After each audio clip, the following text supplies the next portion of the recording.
Hey, Small Group Network. My name is Kirsten, and today's blog is 3 things for walking a tight rope.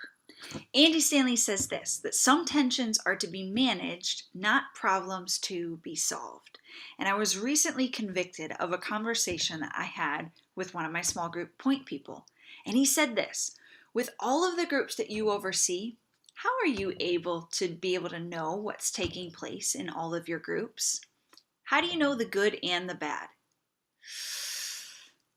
As much as I wanted to be able to respond and defend myself, and I felt this knot forming in my stomach and say, I'm trying so hard to know all of the things about my group, I refrained.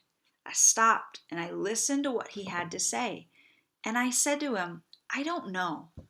I don't know everything about the small groups. And here's the tension I live in. It's somewhere between wanting to control the outcome as well as the direction of the group, and then also wanting the group to flourish and to be fruitful all on its own, but with my trust. It's like walking on a tightrope, because one side can be too far extreme, too much control, and the other side could be too much freedom that there's no need for my job anymore. But if I become so focused on one or the other, that's where it could be dangerous. I could be so focused on what curriculum are you studying and who's in your group and going to visit every single week, and I need to know all the details about your group. And I could end up unintentionally, even if I have a good heart behind it, coming across as I don't trust that small group point person. On the other side, I could give them so much freedom that I could appear disengaged or like I've thrown them off into the deep end. But here's why I was convicted. It wasn't that I need to know every detail or every win or every struggle of every group. That would be impossible. It was the fact that I wasn't asking enough of the right questions to know more about my groups and the small group point people. Mark Batterson says this, if our prayers aren't specific, God gets robbed of the glory that he deserves because we second guess whether or not he actually answered them. And here's what I've learned.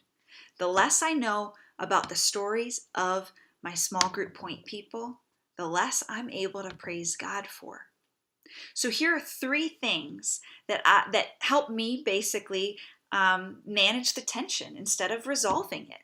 Number 1, how am I taking the time to be active and engaged with the lives of my small group point people? Number 2, how often am I praying for the small group point people? And number 3, how am I making myself available to the small group point people? And does everyone know my availability? See, this blog is not going to be able to just give you a formula or a trick or say, here's the sweet spot. No, it's not that easy. In fact, it's a challenge. But here's my challenge to you. Take a step back and think about where you are on the rope. Or maybe you've fallen off the rope. You see, a tightrope isn't a bad place to be. We see some of the most beautiful dance art take place on a tightrope. But awareness is the first step. Awareness is key to helping us better understand how we're leading. We have to know where we stand in order to know how we lead.